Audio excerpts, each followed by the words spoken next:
Hey, welcome to part 8 of the God of War commentary. Our trek through Pandora's temple continues as we continue as we attempt to complete the challenge of Atlas. I don't even know why I say attempt. We're going to do it. Not like we're going to stall. Although I feel like this one room takes forever because he's spinning saw blade. You have to flick these two switches to get this door to open because it's closed by two sets of bars. One switch removes a set of bars and so on and so forth. The problem is the timing on that is really fucking strict. If you get hit by those saw blades at least more than once, you're not making it. Oh, is that a load screen I saw there, God of War? You're slipping.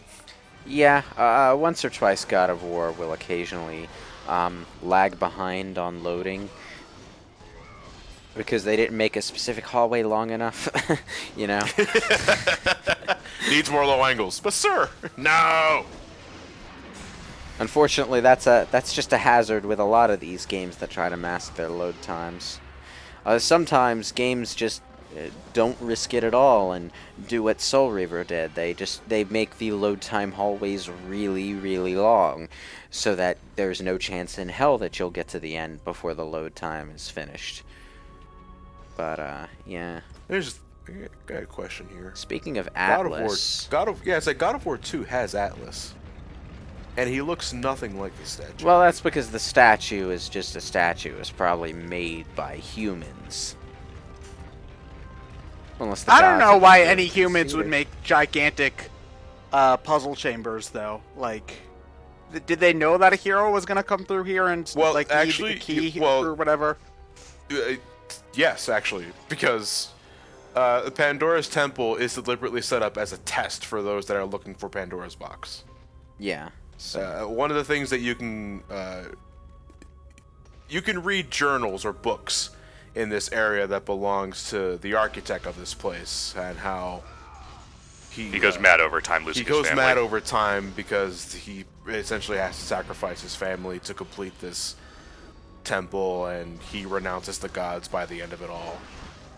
Yeah, you know what? The gods totally deserved it by the end of the series. Yeah, in that note, I will agree. That's one of our few cues that the gods are kind of dicks in the God of War series, and this is before we open Pandora's box. Oh yeah, because that's a smart idea. Let's just open Pandora's box. Nothing ever goes wrong whenever anyone tries to do that. Wasn't the only thing left in Pandora's box hope? No, I thought that it depends on the telling of the story. But Pandora's the usual tale is that when you open Pandora's box, you're releasing all the evils onto the world, which is kind of redundant in God of War's case because there's clearly evil already in this world. You also release hope, I think, is also because if you say that hope's still in the box, then nobody has hope in this. Yeah, that's the thing about Pandora's box. Sometimes it's read really optimistically, where like the only thing left in the box is hope, and that means there's hope in the world. But then there's also the reading that says the only thing left in the box when Pandora closed it was hope, meaning there's no hope in the world. Yes. I always thought that it was that the optimistic renditions had hope escape with everything else. No. It's the same. It's the same thing happening with the box/jar. It's just a different reading on what it means. Yeah. And in the context of God of War, it's kind of the reason everything goes foobar by the end of the original trilogy. Although 3, I think, kind of retcons it in a sense because we open Pandora's box in this game, and we get the power that we need to do what we need to do. In the second game, the gods now they're total assholes. They strip Kratos away from the powers, and Kratos is just going on a fucking revenge trip to deal with all the gods. And in the third game, I think they retcon saying that when Kratos opened Pandora's box, the evils sealed inside infected the gods to be total assholes. Yeah, I don't buy that. Which just goes that's what I mean by everything in this series is Kratos' fault. Well, it wasn't Kratos' idea to come here, was it? No. It was theirs. Well, he wanted to stop the power. He wanted to stop ARES, and Athena told him, "You're gonna need Pandora's box to do that." You know who else wanted to stop ARES? Athena, because it was her city he was wrecking. Yeah. So it was also her fault. And she is a bit of a bitch, but when we'll learn in God of War 3. And let's keep in mind... I thought that Athena was one of the good gods, though. No, she's not. No, she has her own agenda. Yeah, okay. Yeah, and let's keep in mind, the other gods, including Zeus, are all totally on board with this plan. They don't think there's anything wrong with this idea at all. Yeah, and it's really weird because God of War 3 establishes that Zeus is the one that put the evils inside Pandora's box. So why did he think it was okay to open it? Well, he's kind of a dumbass. Let's be real here. Or it's more like they were writing the series as they were going along. Oh yeah, that's probably more likely, of course. Okay, why did Kratos take the architect's son's head? He just likes doing that, all right. Shut up! I didn't even get trouble this time because he was already dead. I can gladly say, not me this time. Although I wanted it to be me this time. Yeah. Also, every once in a while, you maybe see me rolling repeatedly. That's me bungling up the fast travel method of this game. It is because you use the right analog stick. You tilt the right analog stick in any direction to do a dodge roll. Normally, you're only allowed to dodge roll after maybe a second cooldown, so you can't spam it unless you know how to cancel it. And there are two ways you can do that in God of War. If you attack or at least smash the square button at the end of your roll, for some reason that allows Kratos to do a dodge roll immediately after that without actually attacking, so you can spam it that way. Or you can follow up a roll with a dodge, with a tackle, which cancels the dodge animation. You can just spam dodge rolling that way. Yeah. I recommend doing it because sometimes Kratos is a slow fuck. Yeah. Got more backstory. Oh boy. Without mercy. Wow. Kratos was a general of the Spartan army, and he got his ass handed to him in one fight. That guy really, really worked hard at the bench to bulk up so that he could fire arrows at people. The discipline and training of the Spartans did Yeah, but the way it shredded that guy's face off, though, I mean, we're talking about a really tightly strung arrow or bow. I do like the way that this cutscene goes. It's way more compelling than the actual CGI cutscenes. Which, you mean like this? Victory was Yeah, worth any I price, suppose. even his soul. Oh yeah, he shouted it. I've been waiting for him to shout Ares the entire game. I like how I only know how to talk in screams. I like how this guy just holds his weapon up and waits while his enemy calls out to the gods. It's like, okay, you either don't believe in gods, so you're not going to respect that in the middle of a fight, or you do believe in gods and you don't want to let him finish. Kill him already. Kill him now.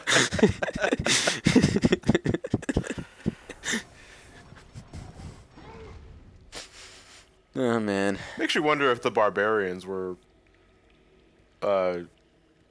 following a god of their own, or whether or not they're like supposed to be, I don't know, atheists or agnostic. Did Kratos skip over the water surface like a rock there? Yes. I guess it just I'm trying to Eastern Europe is not my best geography knowledge, although I'm not great at geography anywhere. I believe north of Greece is like You get to like Germany and Germany, yeah, so they're stuff. probably like The Gauls some or sort of something. paganism at that point. So yeah. I don't think there were really at this time in the world. I don't think that most cultures had some sort of spirituality going for it. Whether you would consider it like a traditional religion depends on the country, obviously. But I don't think they probably just didn't care much about the Greek gods. So, yeah. Or that cutscene was just poorly directed. And, you know, Shut up. Yeah, It's everything super involving hardcore. CG in this game is really kind of stiff. It was Man, it was that era where Kratos- games still kind of had bad CG, you know? Kratos does not give any shits about this very slow-moving death trap. Well, That's a slow moving death trap. it's gonna keep rolling in a circle, so as long as you stay ahead of it, you can basically keep running forever. In fact, if you happen to get to the other side of it, you can hang around for a little while before it actually rolls onto you. But, yeah, you're actually supposed to do this. Oh my god. Do do do do do do do do do do. I sense no panic whatsoever in this challenge. Nope. Do do do do do do do. Hey, Finish! I like really balls to the wall, stupid situations in action games like that. Action games that have that kind of attitude going for them, where that can work. I mean, like Resident Evil 4. Once it got into the swing of its own silliness, it really had a lot of. And goddamn, does it get into the swing of its own silliness? Yeah, I know. I have problems with Resident Evil 4's direction as part of the franchise at the time it was released, but by God, as a game, it's excellent. I could almost say the same for 6, but 6 is more inconsistent in that regard. Well, that's the detriment of having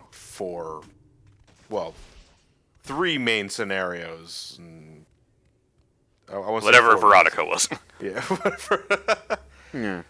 The challenge of Poseidon. We're introduced to Cerberus here. And at this point, I'm really glad that my Blades of Chaos are at max level, because maxed out Blades of Chaos come with Lance of the Furies. It's the shockwave maneuver I did a few times already, that you do that by holding L1 and circle. It's pretty much how you're going to be winning a lot of the Challenge of the Gods when you're forced to fight everything with the bottomless pit beside you.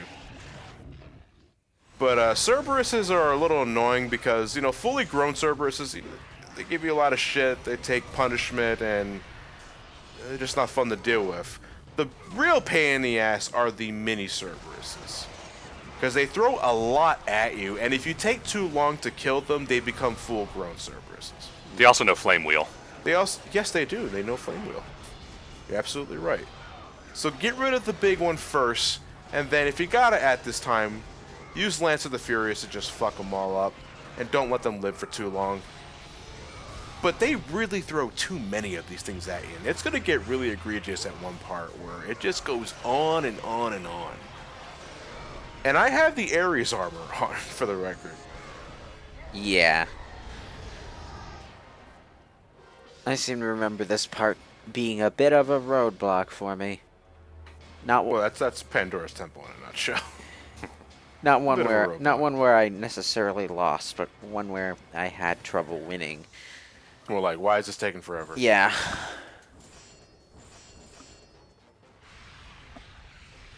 Time to actually level up the big sword so that it's useful for something. Yeah. It takes a lot of swords to takes a lot of souls to level up shit. Or is How do I it power is it this just up? Why do you throw more swords a at it? visual trick due to like how slowly the thing fills up? It's a visual trick because every full meter is 1 point. Okay. Yeah. So, I mean, if you, like, take time to level things up, you know, just holding down the X button, watching your souls drain into your upgrades can take a bit of time. Especially once you get to the last upgrades for everything. Yeah, you just wish there was a way to fast forward through everything. Yeah, I'm gonna actually compliment Sonic Unleashed on this. It sped up the upgrading process significantly as you held the button, which was a good way to do that. Yeah, there's a couple of games do that. I think I can't it might remember them off the top of my head, but I know they do that. I think it They might. exist, I assure I think it might actually have been a system that God of War itself implemented in its sequels, but I'm not sure because I only ever played God of War 2. And God of War 3, I only ever played in demo form, so I'm not as knowledgeable about that game. Demo, you probably played, like, already a third of it, damn. Is God of War 3 really that short? I played. God of War 3, I think, is the shortest of the original trilogy. Yeah, well, I played the pre-release demo specifically, the one that because they were doing pre-release demos still at that point in time, surprisingly. Just Kratos, calm down. They're just archers. Somehow, looking at his beefy, bald forms, covered in lightning and glowing fire red, I just thought of Vulcan immediately. Well, what I really like is when he's in that mode, the electricity on his bald head forms a Spartan helmet. It's like, what the fuck is this? I'm going Super Saiyan. And what do we learn from that, kiddies? You can completely ignore that block if you just use fucking Zeus lightning on the archers. You're supposed to use that block to block their arrow shots. Yeah. To get past them, but if you use Zeus's lightning, then you don't have to worry about it. It's an option, depending on how you've leveled yourself up and whether or not you're wearing the overpowered armor or what difficulty you're on. It gives you another way to approach the situation, which is always a nice thing to have, you know? If a game is designed so that you can only approach a situation in one way, it's probably not designed very well.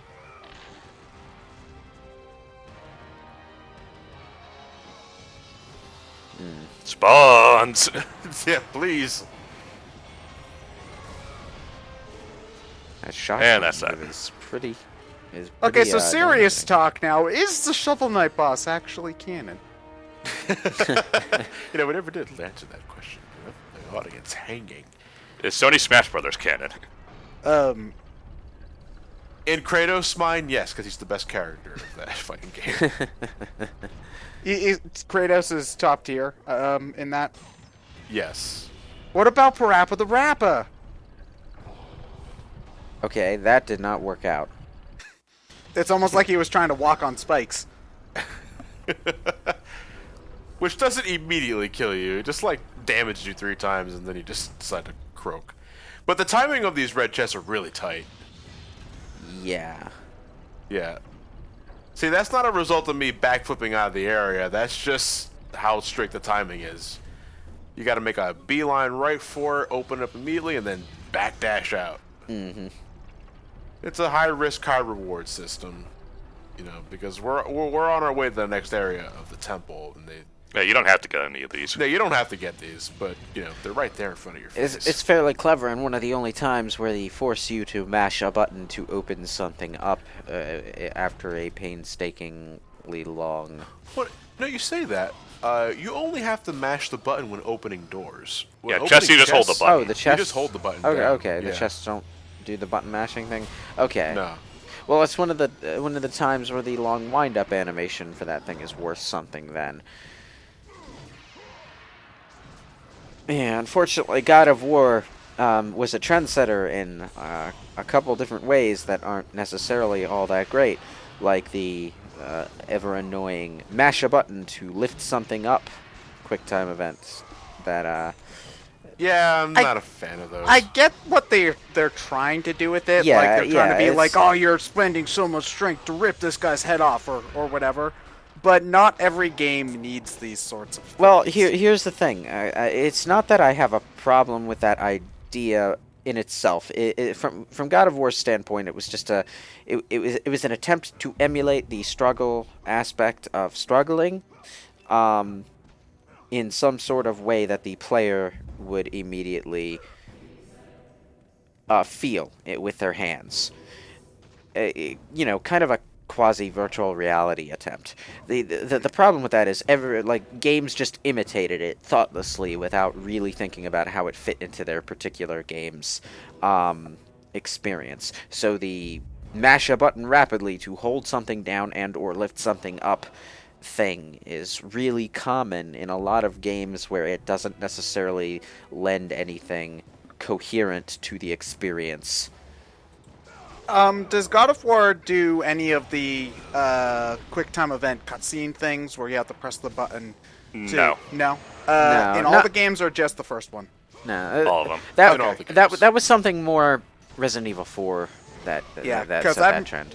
Yeah, because, like the button prompts kind of thing, like, they'd have their annoying quirks, but I'll take those over something like Bayonetta, where you're watching, like, a 10-minute long cutscene, and you're spacing out a little bit because you don't give a shit about the story, and then suddenly, oh, you gotta press a button now, otherwise you die instantly. and I'm like, Yeah. what? Okay. Yeah. I agree. I'll, it might be repetitive to have to rip everything's head off individually with a button mashing, but I'll take that over cutscene QuickTime events, because if it's a cutscene, have it be a cutscene, and Yeah, if your but- characters, Oh, if your that- players are in too this- bored with the cutscene and need interaction, that's saying more about the quality of your cutscenes than Yeah. needing a QuickTime event. In my Especially book. in this game's case, you can't skip cutscenes. You can't. No. Ugh. The thing,